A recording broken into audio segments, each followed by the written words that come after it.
Good morning, students. Myself, Mr. Karthik K. Patel, lecturer, Electrical Engineering Department, VPMP Polytechnic. Subject name, Electronics Component and Circuit. Unit name, 5, Regulated Power Supply. Today's topic is SMPS and UPS. That means switch mode, power supply, and uninterrupted power supply. The objective of the today's session is we introduce about the SMPS and block diagram of SMPS and where it is used. Now UPS, uninterrupted power supply, block diagram of UPS and types of UPS we are study in this session. Now the SMPS. तो first जो SMPS है उसका full form है switch mode power supply.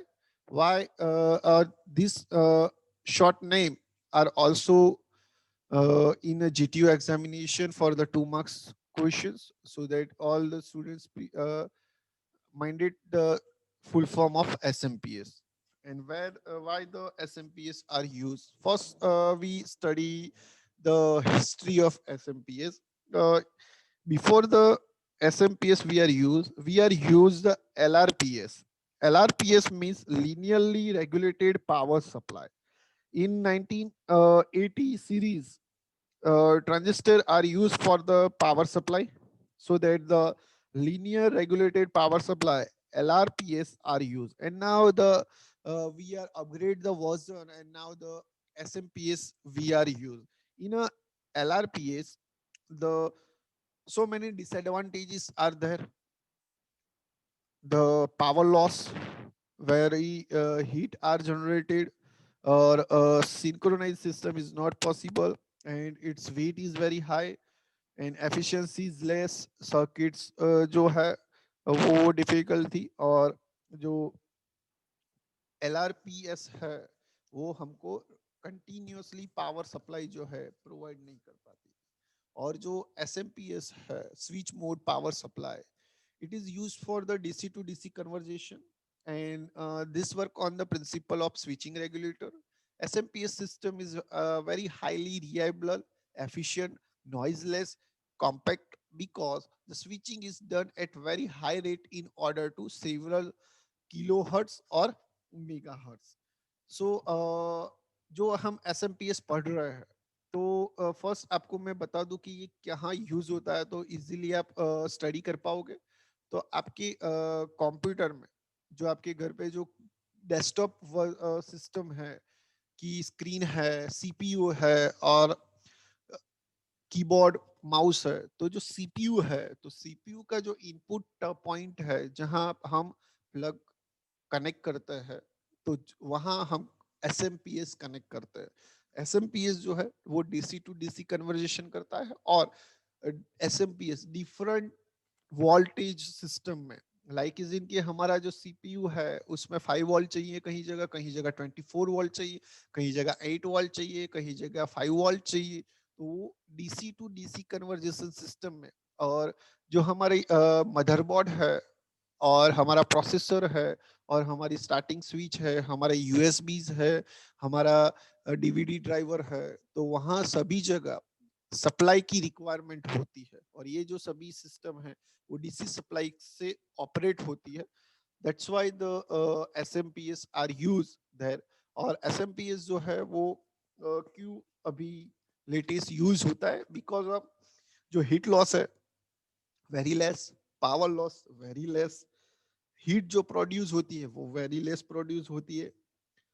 Same that जो power supply जो है, right, उसका जो वेट है एसएमपीएस का वो वेरी लेस है, एफिशिएंसी हायर है, और जो कॉस्टिंग है थोड़ा हायर है, बट सामने हमारी efficiency, noiseless system, compact system हमको मिल रही है. ये उसकी वर्किंग कैपेसिटी जो है वो रिलायबल है.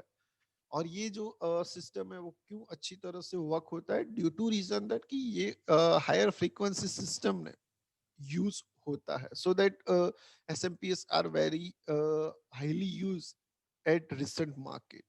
You see in the basic circuit of SMPS, the input supply, and we get the output supply. From the input to output, There are the several components are connected. Like is the first one is a pulse generator, second one is a diode, third one is a capacitor, fourth one is a inductor. Right, तो ये जो system है वो यहाँ से DC supply आता है, या जो है ये ट्रांजिस्टर है, ये जो हमने कनेक्ट किया है तो वो क्या है, ट्रांजिस्टर। और ये जो पल्स जनरेटर है वो स्क्वायर वेव पल्स जनरेट करेगा, और ट्रांजिस्टर को ऑन और ऑफ बेस ये जो है सप्लाई जाएगा, वो कहाँ जाएगा, बेस में जाएगा।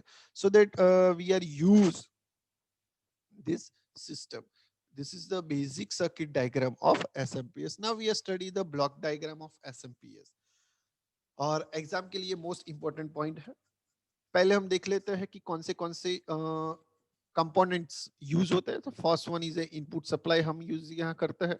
ये जो है ट्रांसफॉर्मर है वो स्टेप डाउन ट्रांसफॉर्मर। उसके बाद में रेक्टिफिकेशन के लिए यहाँ हमने डायोड का सेट रखा हुआ जिसको हम बोलते हैं ब्रिज रेक्टिफायर। उसके बाद जैसे ही रेक्टिफायर आएगा तो उसके बाद फिल्टर आएगा, फिल्टर के बाद चॉपर आएगा, चॉपर के बाद फिर से डीसी सप्लाई जो है कन्वर्जेशन होगा। उसके बाद यहाँ जो दो डायोड रखे हुए हैं वो फुल वेव रेक्टिफायर। बाद में ये एल सी फिल्टर है जिसको हम बोलते हैं पाई फिल्टर, राइट, क्योंकि इसके शेप जो है, राइट, इसका जो शेप है तो जो पाई जैसा है, इसलिए हम उसको फिल्टर बोलते हैं। देन ये जो सिस्टम यहाँ दिया हुआ है सिंपलिंग नेटवर्क, दो है फीडबैक सिस्टम, और यहाँ हमने लोड्स के साथ कनेक्ट किया हुआ है।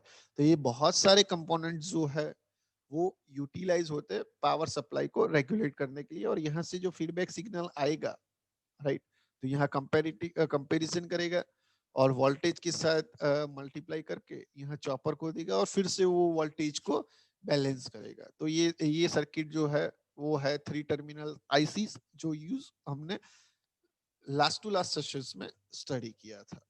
ओके, तो यहाँ रेक्टिफायर जो है, तो यहाँ चार डायोड से बना हुआ रेक्टिफायर है जो पहला ब्लॉक है, जो एसी सप्लाई को डीसी सप्लाई में कन्वर्जेशन करता है। देन आफ्टर सेकंड जो पॉइंट है ये है फिल्टर। फिल्टर का यूटिलाइजेशन जो है पल्सेटिंग डीसी को प्योर डीसी में कन्वर्ट करना होता है, स्मूथ डीसी सप्लाई में कन्वर्ट करने के लिए ये यूज होता है। देन आफ्टर है चॉपर, कि what is the function of chopper.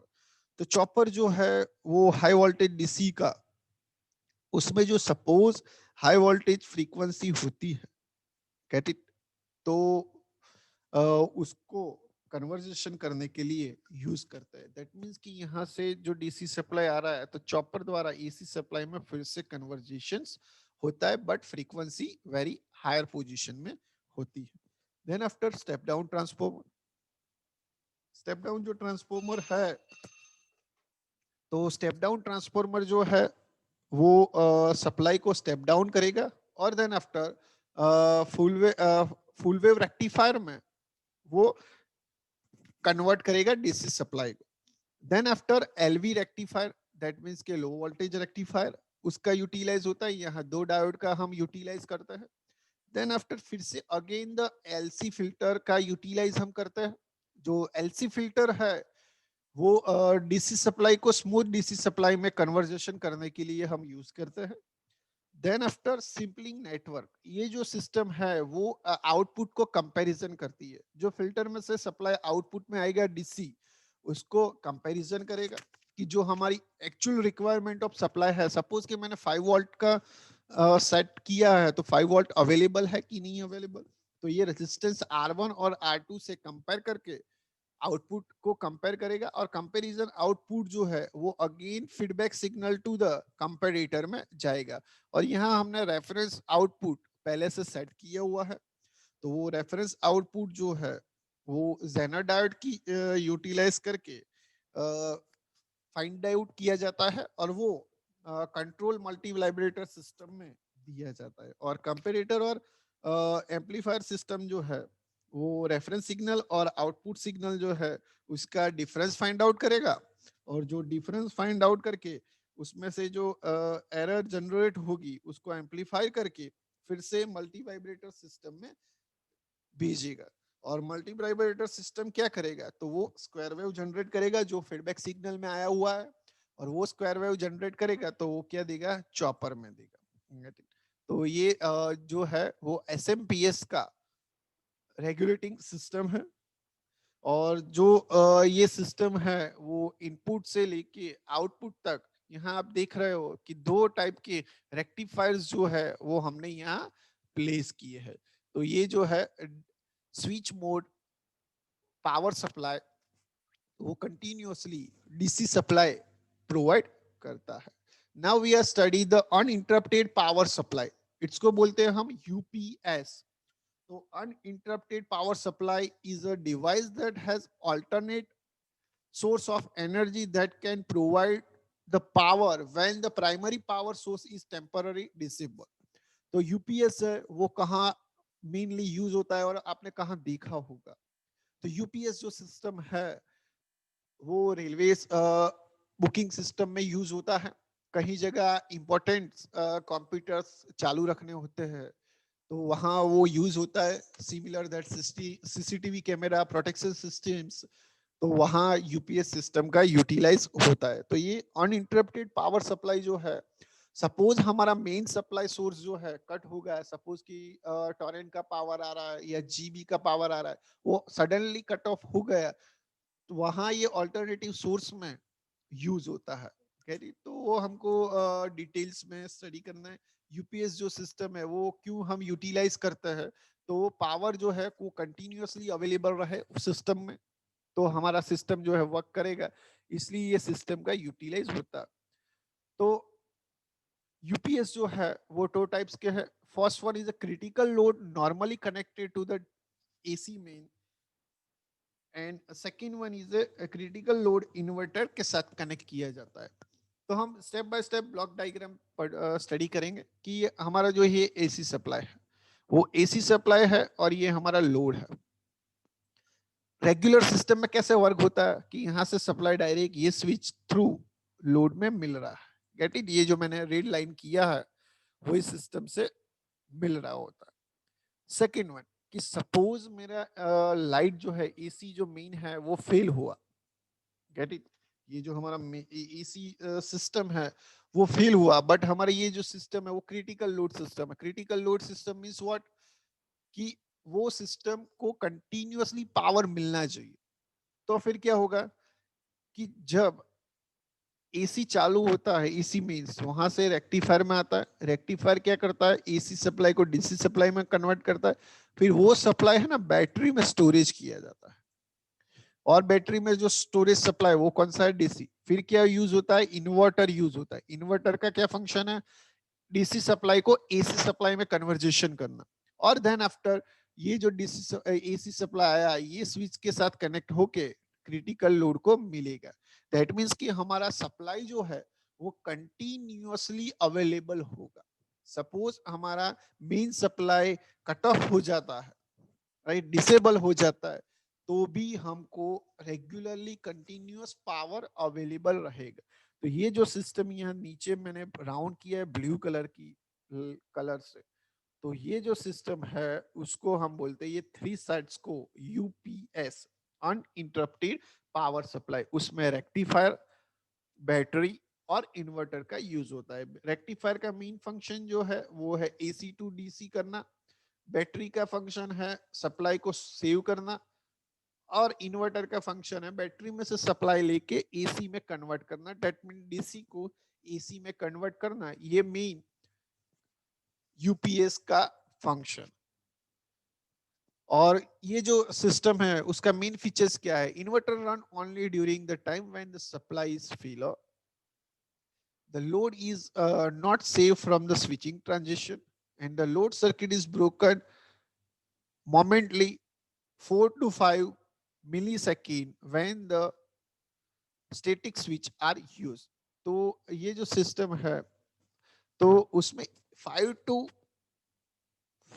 4 milli seconds के लिए सर्किट को ब्रेक हो जाती है। क्यों, तो ये जो सर्किट आप देख रहे हो यहाँ, तो ये स्विच कनेक्ट करने के लिए ऑटोमेटिकली 4 to 5 सेकेंड्स लगते हैं, राइट। तो ये सिस्टम में वहां थोड़ा सप्लाई में ब्रेक आएगा. Now the critical load connected with the inverter. तो आप देख रहे हैं कि आगे हमारा जो यूपीएस था उसमें डिसएडवांटेजेस क्या था कि ये स्विच कनेक्ट करने के लिए 4 to 5 मिली सेकेंड लगते हैं, और 4 to 5 मिली सेकेंड लगते हैं. दैट मीन्स कि हमारे सिस्टम तब 5 और 4 to 5 मिली सेकेंड्स में स्टॉप हो जाती है, राइट, वो वर्क नहीं करती. तो इसलिए ये सिस्टम का यूटिलाइज जो है वो हम नहीं कर पाते, इसलिए हमने न्यू सिस्टम को डिजाइन किया जो है critical load connected to the inverter. कि ये जो क्रिटिकल लोड है वो डायरेक्ट एसी मेन के साथ नहीं कनेक्ट करना है, बाई थ्रू क्या कनेक्ट करना है, इन्वर्टर के साथ. तो सबसे पहले सप्लाई क्या आएगा, रेक्टिफायर में. रेक्टिफायर क्या करेगा, एसी टू डीसी करेगा. फिर क्या आएगा, ये बैटरी में भी जाएगा और सेम दैट इन्वर्टर में भी जाएगा. इन्वर्टर में सप्लाई क्या होगा, डीसी टू एसी होगा और लोड को मिलेगा. रेगुलरली फर्स्ट सिस्टम कैसे वर्क होती है कि एसी सप्लाई चालू हो तो ये सिस्टम वर्क होती है. और सपोज हमारा एसी जो मेंस है वो कट हो गया तो ऑटोमेटिकली बैटरी तो ऑलरेडी कनेक्टेड है, तो वहां से कनेक्ट होगा और सप्लाई कंटिन्यूअसली क्रिटिकल लोड को मिलेगा. दैट मींस व्हाट कि यहाँ जो क्रिटिकल लोड सिस्टम है यहाँ सप्लाई 4 to 5 मिली सेकेंड में भी कट ऑफ नहीं होता और कंटिन्यूअसली अवेलेबल होता है. तो ये जो सिस्टम है ऑपरेशन थिएटर में यूज होती है, रेलवे बुकिंग सिस्टम में यूज होती है, ऑटोमेटिक सिस्टम जो जहां है like is in the ATM machine. तो एटीएम मशीन में सपोज कि मैंने प्रोसेस किया और पैसे निकलने ही वाले थे और सप्लाई गया तो ऑटोमेटिकली मशीन बंद हो जाएगा. बट यहाँ हम ये यूपीएस कनेक्ट करेंगे तो सप्लाई बंद नहीं होगा. Get it. तो कंटिन्यूअसली सप्लाई जो है वो अवेलेबल रहता है. तो ये जो है यूपीएस और उसके फीचर्स क्या है, critical load is supply from the inverters, inverter is continuously on, there is no interruption of the supply to the load and the load is protected from the transients on main supply. तो ये available हमको continuously supply देगा. तो आज के session में हमने क्या स्टडी किया, एसएमपीएस एंड उसका block diagram and UPS and उसका ब्लॉक डायग्राम और उसके दो टाइप्स. तो ये मोस्ट इंपोर्टेंट दो क्वेश्चंस है for your university examination for the 3 marks and 4 marks.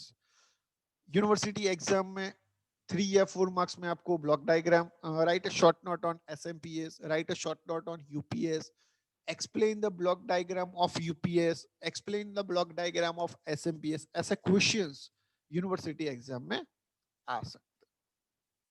So thank you very much for joining a session.